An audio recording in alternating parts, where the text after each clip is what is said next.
Hi there, I'm Eggfur, and today I'm going to show you my new iron farm design. This iron farm will produce you 370 to 380 ingots per hour, which is very, very close to optimal, which is just over 380 per hour. And if this is your first iron farm, or you've tried several before and you've been disappointed with the rates, or you found them unreliable over time, then this is absolutely the farm for you. You're in the right place. And because it's a new design, we've got a new pod design, which you can see behind me here. No one's ever done this before. It's my invention. And this ensures 100% reliability of your iron farm.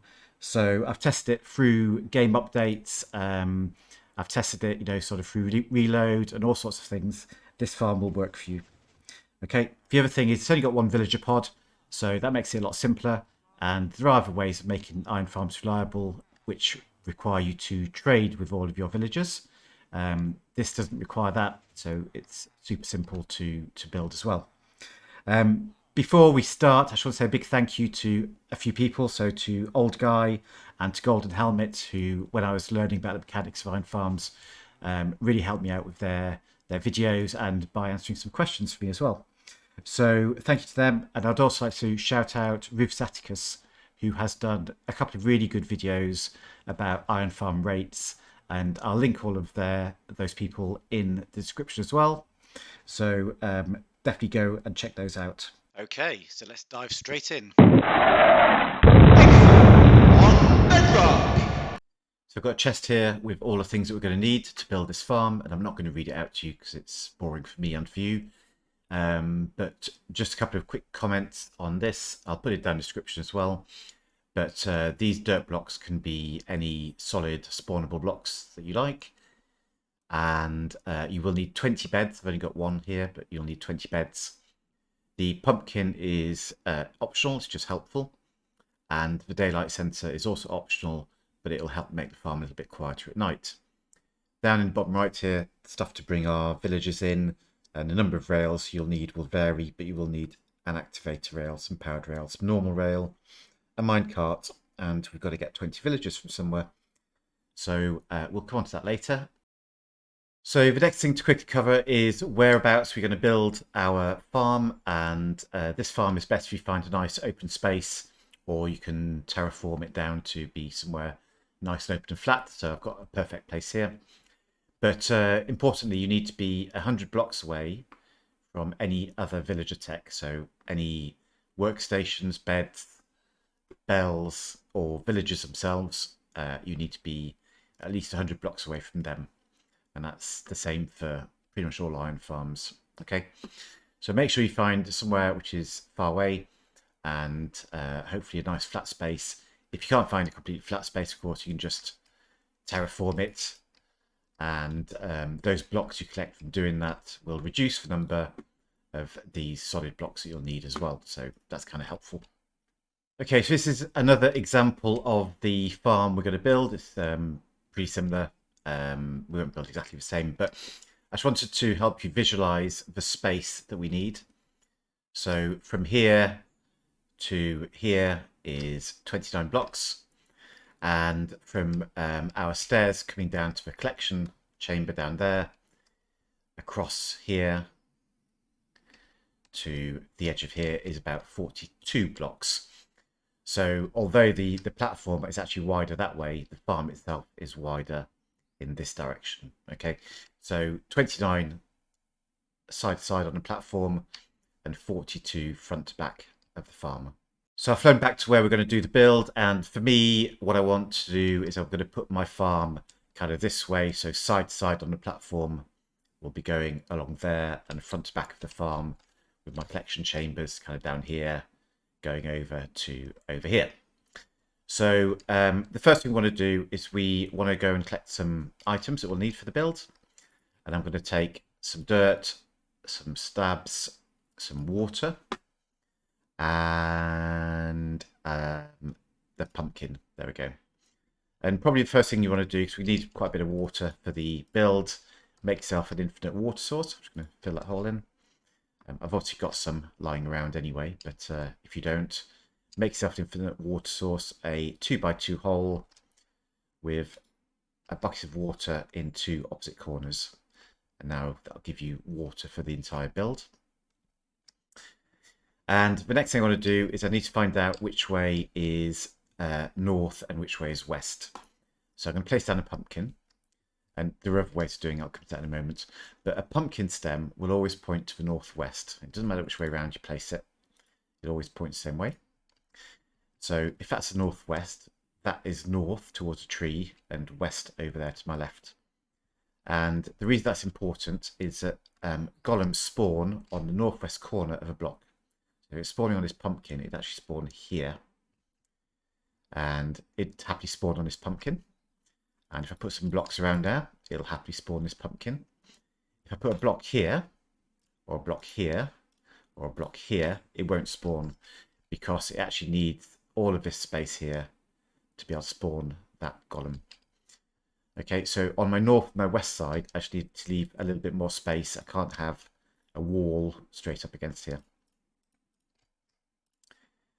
So that's north towards my tree, that's west over there. And my platform, remember, is going to go side to side. So I want to go to the side of my platform on either the north or the west end. And so you've got to remember from your build which way is north and west. Go over to either the north or the west side, whichever of those you want the side of your platform to be on. And I'm going to kind of roughly put myself in the middle here, so I guess about there. And I want to place down 4 blocks. Okay, so these 4 blocks will be, my platform will be centered around here, and I'll have beds on both sides of this. And from here, I'm going to count 1, 2, 3, 4, 5, 6, 7, 8, 9, 10. Coming back the other way, 1, 2, 3, 4, 5, 6, 7, 8, 9, 10. Okay, this is our extra block for golems to spawn on this side, because we're going to have a wall along here. So golems will spawn in a 16 by 16 area around the centre of the village, and we don't actually know where the centre of our village is going to be. It's actually going to be, let me grab a bed whilst we're here. It's actually going to be centered around one of the bed pillows and the northwest corner, specifically the lower northwest corner where this leg is of the bed. And 16 by 16 means that from this point here, this intersection of these 4 blocks, I need to go out 8 in each direction. But remember, so on the northwest side, I'll need to go 1 extra block. So this is my extra block. I can now count 8. 1, 2, 3, 4, 5, 6, 7, 8. I'm going to need a row of 10 beds. So I'm going to count 1, 2, 3, 4. I'm going to leave 2 spaces. So that's 5 and 6. And that's just going to show me where the center of my platform is. Then I'm going to do 7, 8, 9, 10. And then I need my other 8 spawning spaces on this side. So 1, 2, 3, 4, 5, 6, 7, 8. Up to there. Terraform that. And after this, then I'm now going to build my wall. And if we line it up with the other side, those are my 2 blocks. I'm going to go 10 from this side. 1, 2, 3, 4, 5, 6, 7, 8, 9, 10. And 10 from this side. 1, 2, 3, 4, 5, 6, 7, 8, 9, 10. Slab the top of these on both sides. There we are. And now we're going to come to the middle. I'm just going to break this. And I want to build up 1, 2, 3 blocks here. Mark out my center, and the center is going to be a square like that. So I'm going to have pillows on all of these. So you see that's lined up with my 2 blocks I put down there.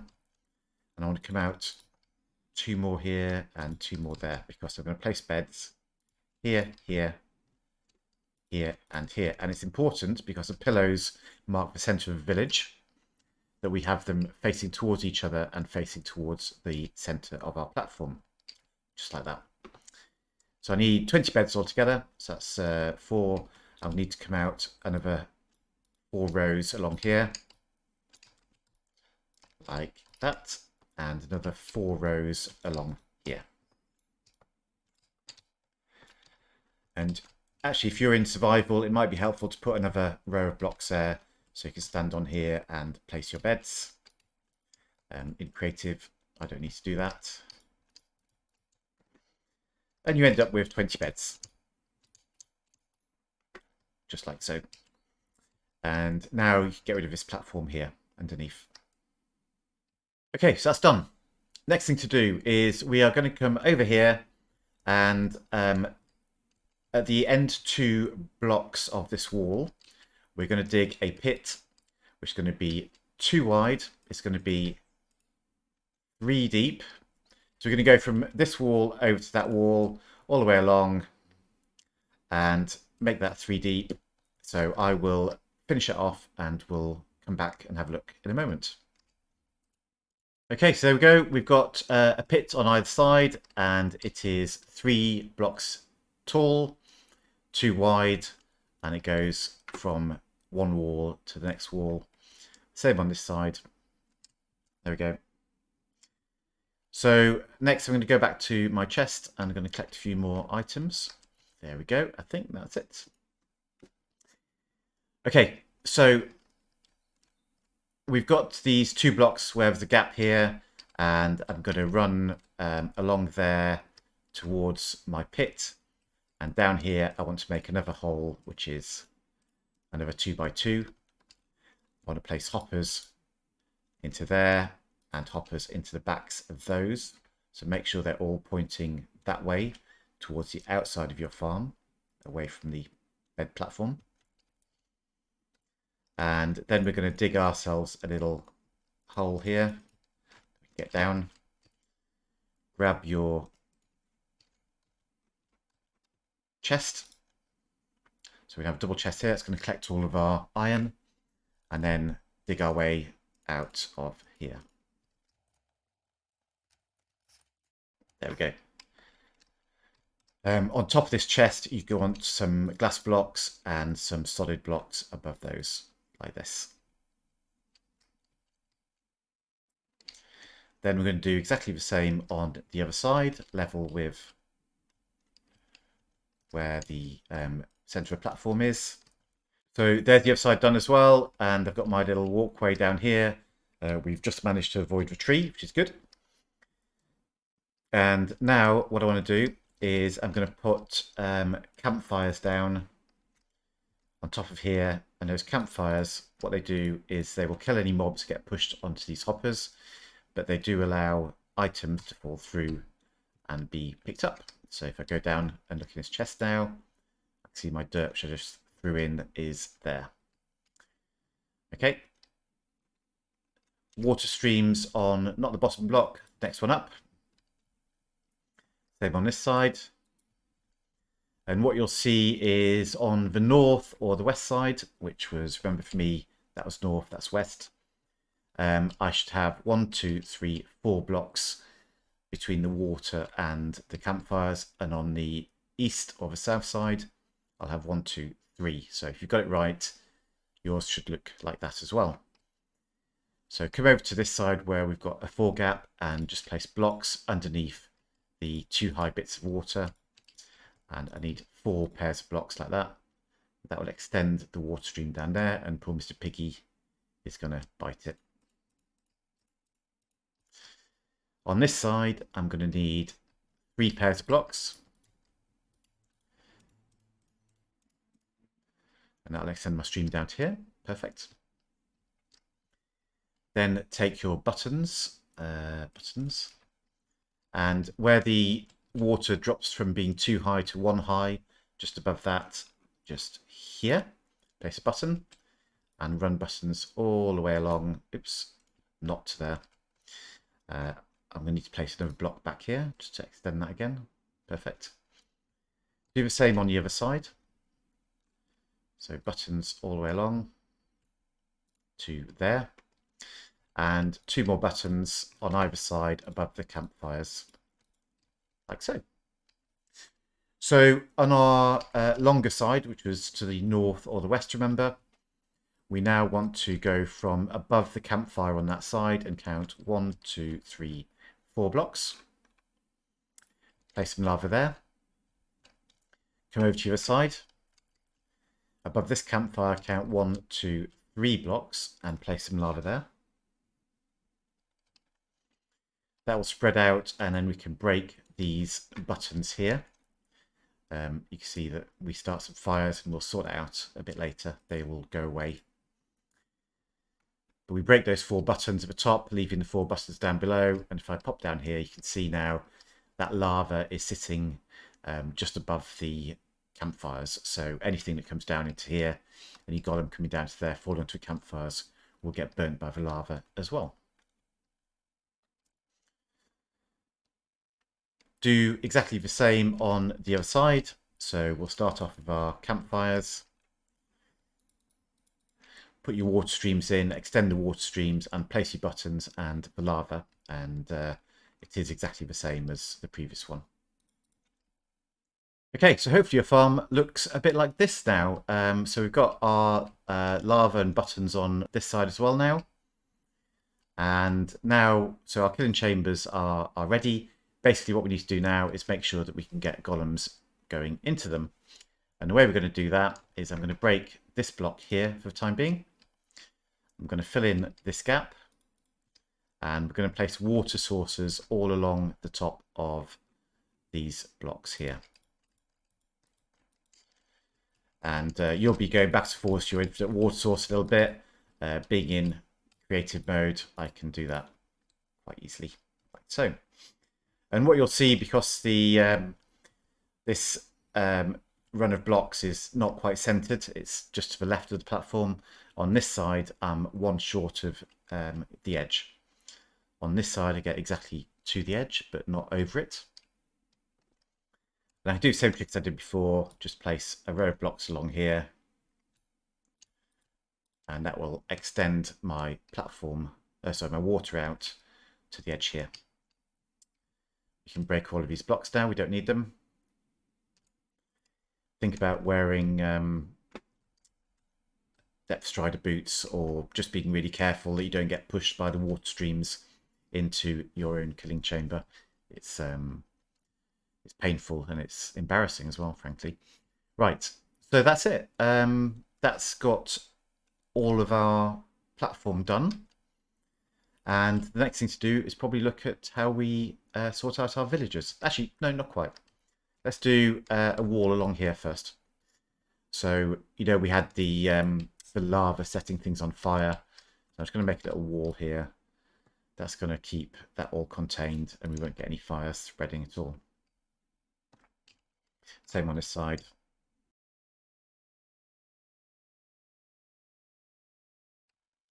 There we go. So the slabs help spawn-proof it, the bottom slabs help spawn-proof it, and they also are tall enough to stop things jumping into our farm. And that means we should just get mostly iron golems in here, so you get iron and poppies only in your output chests. Okay, so now let's go and have a look at villagers and villager pods. Right, so I'm going to put my villager pod on this side of the farm here, and I'm going to line it with my end bed. So the villagers have to be within a 16 by 16 by 4 area from any bed, or so we'll be able to link to that bed. So if I put my villagers here, which is where I'm proposing to do it, 1 block away from the wall, aligned to that bed, you can see that I'm 1, 2, 3, 4, 5, 6, 7, 8, 9, 10, 11, 12, 13, 14, 15, 14, 15 blocks away from the beds. So I'm fine in that direction. And we've got 10 beds, so I'm fine in that direction as well.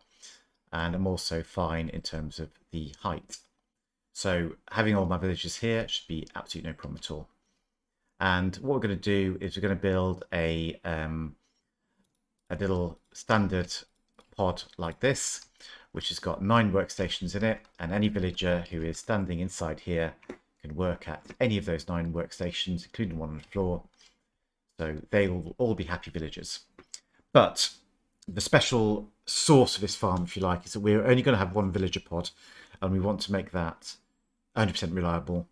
But the problem is, normally if you put more pods in here, there's a chance that villagers, when they get pushed, say, against this corner, won't be able to work at a workstation this corner.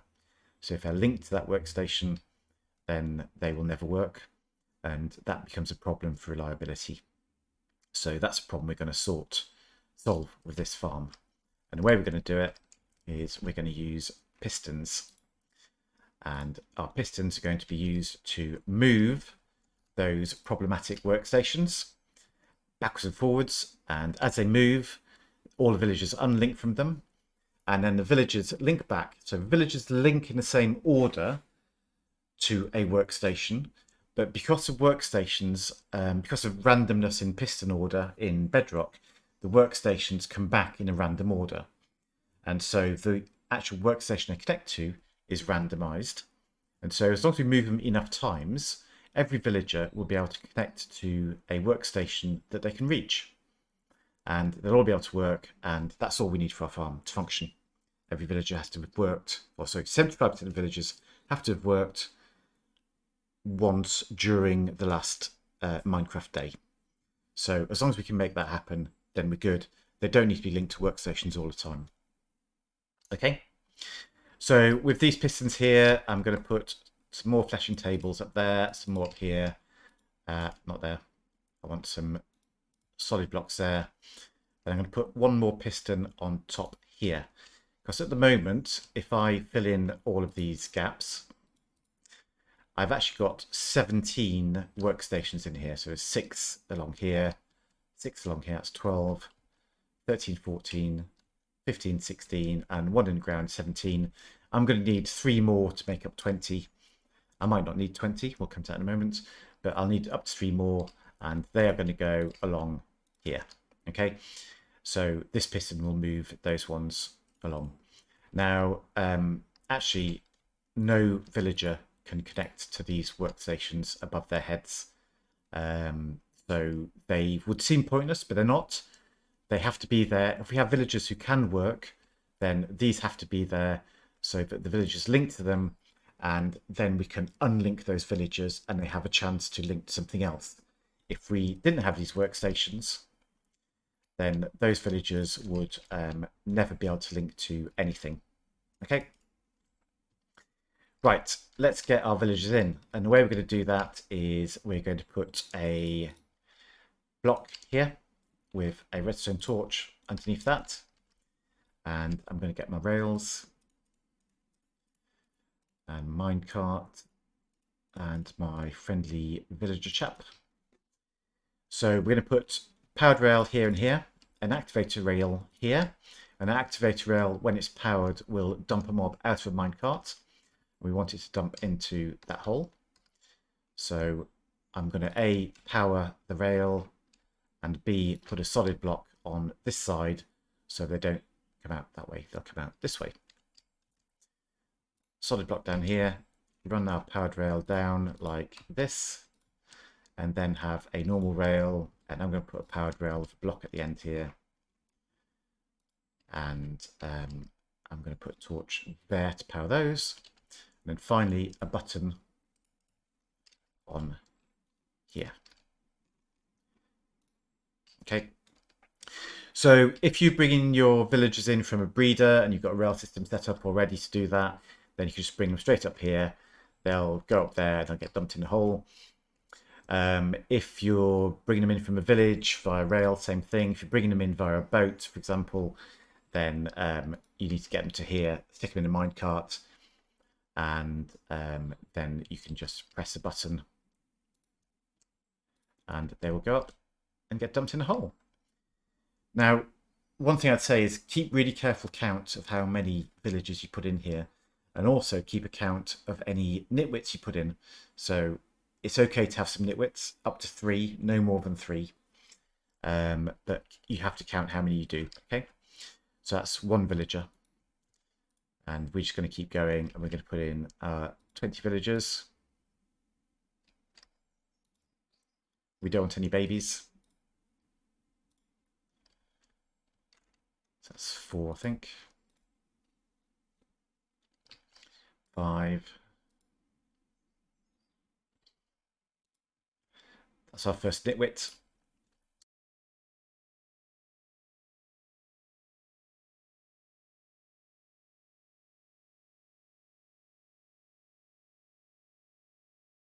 And our second nitwit. This is my 20th, and I'm just checking I'm getting sparklies on the bed over there. And I think that's it. If you remember, I had 2 nitwits. So because I've got 2 nitwits who can't work, instead of putting 3 workstations up here, I don't need to give a workstation for nitwit, so I need 1. And if I take the rail out from here, I'm going to put that 1 workstation directly above them here, like so. And I need solid blocks here and here. If you had no nitwits, you would have all 3. If you had 1 nitwit, you'd replace 1 of those with dirt. 2 nitwits, like I've got, replace 2 with dirt, and 3 nitwits, replace all 3. But you should be able to see, if you had 1, that I'm getting sparklies from that, so I do need that one. If I put that one down, no one connects to it anyway, and no one can ever work at it, so it's no use at all. Okay, let's get rid of these bits and my rail lines and that torch. Right, so these pistons will push this way. I need some pistons to push it back the other way as well. So we're going to put 2 pistons with a 1 block gap here, another 2 here, build up 1, 2 blocks, and another piston here for our top. I also am never going to move that space, so our villagers never get moved. Our villagers are nice and safe directly underneath here. They will never move. But what I do need now is to put some redstone in, and I'm going to create a little podium, if you like, with redstone on top of that. And I'm going to do the same at this side. A little podium with redstone on it. There we go. I've also got to be a bit careful about spawn proofing this. So we just need to make sure that we don't ever get zombies kind of jumping into these gaps here. Because if they get here and they're pushed by the piston, they can phase through one of these blocks and get to our villagers. So we'll need to block that off in a moment without blocking the piston. Okay. But first I'm going to build a little hopper clock. So does that sound complicated? It's really not. So I'm going to build a piston here, leave 2 gaps, piston here, and a solid block behind that one and that one with redstone dust on top of that. And then I want my comparator, take my repeater whilst I'm here, and my redstone block. So comparator facing into that dust on top of the piston. Redstone block on either side between the 2 pistons. And then if we get our hoppers, put a hopper here, hopper facing into that one, that way. I've got to break this one and then put it back facing into the other one, so they're both facing to each other. And I need in here, 16 items. Once I do that, you'll see that this redstone block gets pushed backwards and forwards. Items move from one hopper to the next. And if I put a torch on here, I'll get a little pulse every time the redstone block gets pushed across this way. And I'm going to use that to power my pistons. I then want a repeater here on 2 ticks. And I'm going to run another line of dust. But yeah, I'm going to run another line of dust over here to join on with this one. So next time it comes across, you'll see they get pushed and pushed back. So everything's kind of as close as possible to my villagers, and they can all relink to a workstation that hopefully they can work at. Okay, so we talked about spawn proofing this a little bit better, and I'm going to do that. So we are going to put some blocks above here. We're going to put some blocks above here, like so. And I want to come out fact, no, I'm going to put some blocks on there, stop things jumping up, and on this side, stop things jumping up. But I've still got to stop things, mobs being able to walk into this space here. And I might have some baby mobs as well, so I need to close this up somehow. So I think I'm going to do this. And this.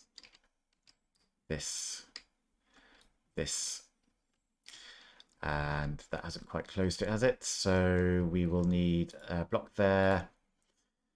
Need to work out how to close that in a moment.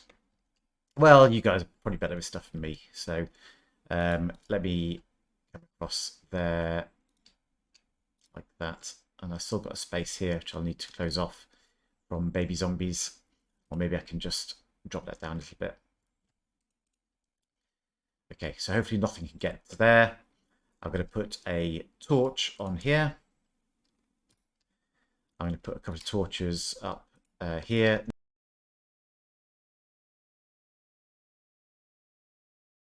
And a torch around here as well. I'm going to make that look a bit tidier. And I need to somehow block off that space. So I think that will probably do. And yeah, so that's it. So we now have an iron golem farm, which in this configuration with a single platform, 20 villagers, will produce 320 to 330 ingots per hour, which is great. And it's really, really reliable because of the way we are doing our villager pod over here. So that's the innovation of this farm. You want more than 320 to 330? Yep, I hear you. All you need to do is build one more platform the same size as this one, directly above the beds. So it'll be directly above the bed like this. And the only thing I'd do different is where this water stream was centered here above this row of pillows on the top one, just shift it over and center it above this row of pillows. And that just evens out the number of golems that goes to either side of the farm. Okay, here we go. So here's our extra platform. It's aligned with the one below and aligned with the edge as well. So any golem spawning up here will just fall down into this lower water stream and get killed by the same lava and collect in the same place. And as I mentioned, I've just aligned the middle of the water stream on this side rather than this side. Okay, so that's the only difference. The last thing I said we need to do is for to protect our villagers, we need a lightning shield, because if lightning strikes this area, it could hit our villagers, it could turn them all into witches, and that is going to be really, really annoying, because A, it'll break our iron farm, and B, we'll have to go to all the trouble of replacing them. So I need this to be tall enough so that it doesn't block any of my iron golems to spawn. To drop down. And what I need is 3 spaces. So 1, 2, 3. I can put my lightning shield up here. So that column is directly above where the villagers stand. And I'm going to come out 1, 2, 3, 4. 1, 2, 3, 4. And 4 on either side as well. So that is a perfectly good lightning shield. That gives plenty of space for golems to fall underneath and get rid of these blocks. But I probably want to spawn proof this a little bit, so I'm going to use torches for that. Right, so no mobs will spawn up there. Whilst we've got our torches, you might want to put some down in your collection chamber. So now this farm will produce 370 to 380 iron ingots per hour. And again, fully reliably because of our special pod design. There's one last thing I forgot to mention earlier, which is that we can make this just a little bit quieter, stop this piston moving and these blocks moving backwards and forwards during the night, because in any case, villagers can't work during the night, and what we need is for them to work. So if I put a daylight sensor here, this is optional, by the way, you don't need to do this, but if you put daylight sensor down and put it on night mode, then during the night, if I set the time to night, that will lock this piston in place because this is giving out a power now. It'll lock this piston in place and the items will stop flowing backwards and forwards until the next morning when the villagers can work again. Okay, we're all done, and I hope you enjoyed that, and you will definitely get loads of iron from this farm. And when you do, think about building something like my bone meal farm, which needs lots and lots of hoppers. So the iron farm would be great for that. But also, if you like this video, then please drop me a like, subscribe to the channel, and have a good look through all my other content, because there's lots of really cool stuff on there. But yeah, I really hope you enjoyed building this. See you next time.